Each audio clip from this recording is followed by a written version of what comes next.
Okay, we are live for the Power Chat series. Today you might recognize this host. You definitely do recognize this this guest, Kevin Walker for the Gold Bar Karate Challenge. Kevin, how are you doing today? I am doing great. How about yourself, Bella? Good, super excited to have you on for what feels like the 20th time, but it's always a great show in my opinion. Absolutely. Okay, well, we're talking about the Gold Bar Karate Challenge right in your home state of Georgia. How did it go for you? Man, Gold Bar is an awesome event that I look forward to every year. I wasn't able to attend last year, so this is my first time in at least that year. And I don't know if we had any other delays from the pandemic, but it was a great event. It was a great turnout. Personally, I guess I won everything I did. So I did traditional forms, won the men's traditional grand, the men's forms and weapons grand, and then I won my weight category, won the 20 to 29 sparring grand, won the overall grand champion, won the last man standing, and then we also won the special team fighting challenge as well. So it was a very good weekend. Had a really good time. So What exactly was that special team fighting challenge? So Mr. Valentino King, over the last 2 years or so, he's been sponsoring the special team fight challenge. Essentially, it's $300 for all teams to enter, and then it's like a $1,200 grand prize for the winning team. So it was really dope. So myself, one of my dojo brothers, Mr. Anthony Hewlett, and Mr. Chris Walker, we were all on the same team, and we were able to pull that out. So it was dope. It was a good time. Cool. Okay. All right. So now I did a quick search on Facebook of the Gold Bar Challenge, and I saw some throwback pictures, old throwback pictures, like with you and Kodak. Obviously, you and the promoter Marcel Lazenby. So Mhm. those are some old pictures. Tell me how kind of the tournament has transitioned or changed over time since you've been going. Man, so honestly, it's a block of consistency in my opinion. So if you've been to one, you can pretty much expect some of the similar things to happen. So the same level of quality fights, some of the same awesome athletes. One thing that I really like that Mr. Lasby does is on his flyer every year he has what he calls like a Hall of Fame, or all the past grand champions. And to look at some of the names that he has listed on there, you would be surprised at how many people who've actually have come and won that event. And a lot of them are of legendary status. So you have Tony Young, you have EJ Greer, you have Mafia Holloway, you have Chrissy Conception, all these different athletes, and they're all for weapons, forms, and sparring. So it's really dope. So it's a lot of history in that event. It's been going for a long time since I've been born, if I'm not mistaken. I think the first one was like in '93 or something like that. So yeah, it's been a big deal going. Since it was in Georgia, were you able to bring any students of yours or coach some kids? Yeah, so it's funny. I guess I haven't publicly announced this, but I've been in Florida since about February. So it was really good to come back. And, my students from Mr. Young's school were there. We had belt testing that weekend. So a lot of our intermediate and advanced students, part of their test was to go to the tournament and compete. So I was very proud to see a lot of my students go mix it up. Almost everybody that went and entered got at least one first place. And then we had junior teams fight. So my 10 to 13 team took second place. They're all underbelts to all black belts team. And then my 14 to 17-year-old team took second place as well and lost to Team ATL in a very close match. So it was really fun to see my students get out there and mix it up. It did me proud. So where are you right now? So I'm in Atlanta right now. My mom's birthday was Sunday, so I was here for Okay. the belt test, the karate tournament, my mom's birthday, and then the last part of the test is Thursday. So I'm going to stick around until then. I was gonna say that definitely. I was like, that definitely looks like Master Young's Absolutely, school. So I was like, did you somehow find the exact same setup down in Florida? No, got it. That's yeah. interesting. So segueing into, so you moved to Florida. That's the same thing with Devin Hopper. He also moved down to Florida. Are you like rooming together or? So originally not, and I don't know if he wants this out there, but yeah, probably about 6 weeks ago we started staying together. So That's cool. I mean, just given that you guys are working, which we'll talk about soon together, working together, it's like you guys are really building the brand. So I guess just wrapping up kind of the coverage of the Gold Bar Challenge, besides your divisions, were you able to catch some of the other ones besides your students? How did the competition look for that? Competition was great, man. I was there judging quite a bit, so I wasn't able to see a lot of stuff as it happened. But man, me and Chris Walker and whoever was with us, we ran an efficient ring. So after we finished, we were able to kind of go around and check out some things. But yeah, you had some awesome athletes. Like I said, weapons, forms, and fighting. A few standouts that I would be remiss if I didn't mention them. Miss Danny Allberger, she won the forms, weapons, and fighting grants. So she's on a tear, unstoppable. Mr. Jakai Patillo, that guy, he won the 14 to 17 fighting grands, as well as fought in the 18-19 division, and I believe took second place to another strong fighter, Mr. Tobias Harris. Not Tobias Harris, that's a basketball player. Tobias, yeah. And then maybe his name is Harris, I don't know. But yeah, there's also some awesome fighters.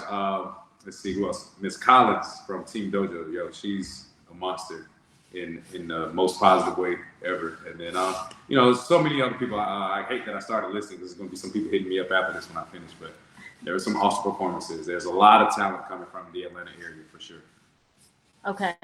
All right, great. So you're wearing the Point Fighting Professionals shirt. And the last time we talked, like I mentioned, or like you mentioned while we were chatting, you were just a supporter, but now you're more involved. Tell us more about that involvement. Yeah, so during our last chat, you kind of asked me about it, and you know, I was very political, kind of just, you know, Bailey and Tyreek and their guys, their camp, they've been doing this thing, and I'm have my thing, and I'm supporting them. But as of now, you know, the guys and I, we just went and trained together, and it's just been so natural. And then the thought of us just all coming together and collaborating and being one family, it was just natural. So we finally did it. So it's funny, a lot of the conversations that I had with you and a number of other people earlier this year, you can kind of just forget about what I said then. It's a different setup now. But pretty much you have the four of us, we call ourselves the road team. So you'll see myself and Devin and Bailey and Tyreek going to different karate schools and places to do training camps and seminars, things of that nature, as well as just being a brand. So we have different merchandise and other things that we offer. So not only just the teaching aspect of it, but we have so many more things to offer, and we're brainstorming, we're locking in. We have lots of other things that are going to be coming out very soon. So I'm really excited about you know, what we have going. I call it a revolution. So we're just looking to grow and give back to the sport that has given us so many things and has allowed us to see the world and meet so many awesome people. So we're just trying to make it that much better for the next generation. Do things that we wish we could have had when we were in those same positions. You've been teaching for a number of years, and how do you see kind of this collaboration make your job easier or different in any way as you know, move forward with that mission of teaching the next generation? As far as the actual art of teaching is more of the same, but it's very inspiring to you know, for me, because I'm really like the old head out of the guys. So it's really inspiring to see these younger guys that, you know, I've seen come through the ranks, and just to be with them and sharing our knowledge, our collective knowledge with the masses is really dope. And it's funny because we all teach some of the same things, and sometimes it's similar, sometimes it's not. But it's just really dope to see the different perspectives and just to see how we all are passionate about this art. And on top of that, it goes beyond just the teaching and the experiences that we share. So I don't know if you've noticed, but the four of us, we've been performing rather exceptionally well as of late. So, and I attribute a lot of that to the work that we've been putting in together. So we are training the people that we're going to work with, but you know, before, during, and after, we're also training with each other as well. And we've done that a number of times this year.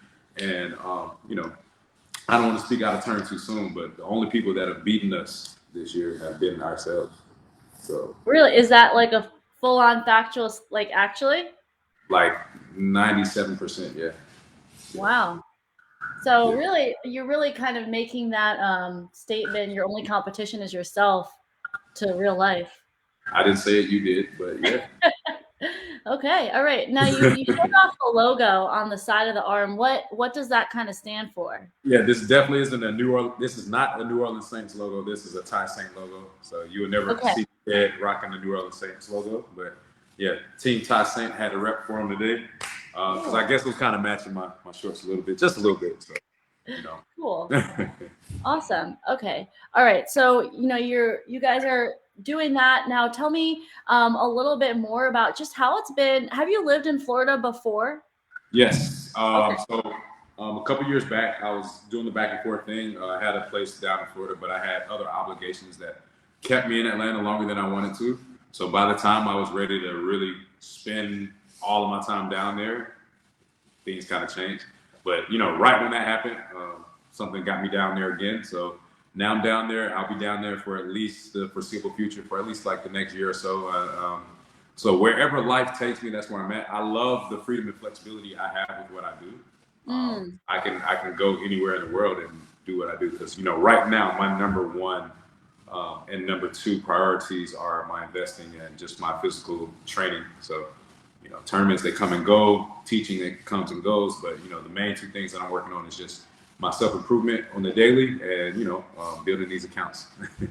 Besides Florida and Atlanta, is there any place in the country? I know you said anywhere in the world, but is there any place in the country you think it would be cool to visit just to, kind of find a home base for a year or two and train and do what you're talking about? Like a random place? Not to be weird, but I had a dream earlier today during my nap because I had an early training session, so I took a little nap between that and coming to the school. I had a dream that I was somewhere in the heartland of the country, like I was Wow, right over here. yeah, right. So maybe shout out to Kansas, shout out to Nebraska, shout Yeah. out to Missouri. You might see me out there. I don't know. We'll see. You've Oh, been, I feel like you trained at the Lakers karate school. I lived in Kansas for Yeah. 2.5 years. Yeah. And then, oh yeah. And then Kentucky is not the heartland, right? That's Not the different. heartland, still the South, still the Southeast, but yeah, I did 5-6 years there as well. Yeah. So. Been a Little lot something of different. places. Yeah. Cool. Okay. Now, in terms of, I guess, circling back to the Gold Bar Challenge, the Gold Bar Karate Challenge, what is it that you would suggest if you had like a note card that you could give the promoter for any suggestions for next time that you might have? Man, the funny thing is, I've learned a lot of what I know of tournament promotion from Master Lazenby, So Mr. Marcel and Mr. Young and Master One and Mr. Ben Kiker and Michael Williams, they have their own sanctioning service down here, and it's kind of supplementary to the ASKL, which is a big national league that we have down here as well. But these guys, they've been putting on events, like I said, just as long as I've been competing. So I learned a lot just from watching them. But for me, being the person that travels and I see the way different circuits and different places do their tournaments, everything was smooth this year. We had technology, you had TVs and Uventix at every ring. So the one thing that I would say is just maybe just more administrators. Like we had two more than capable people there to really help out with the event, but just some other people just to make sure everything kind of flows. But like I said, it was pretty flawless. There's other kinks that comes with all tournaments. That we experienced some of that, but we got through it. So, but yeah, like timeliness is a thing in many events these days. So perhaps like an earlier start time or just more people to help allow things to flow. But honestly, I like the way it went because I was able to see everything. So there were some spurts where you'd have wished some things would have been moving in multiple places, but at least I was able to catch all of the action. So it was dope. Had a good time.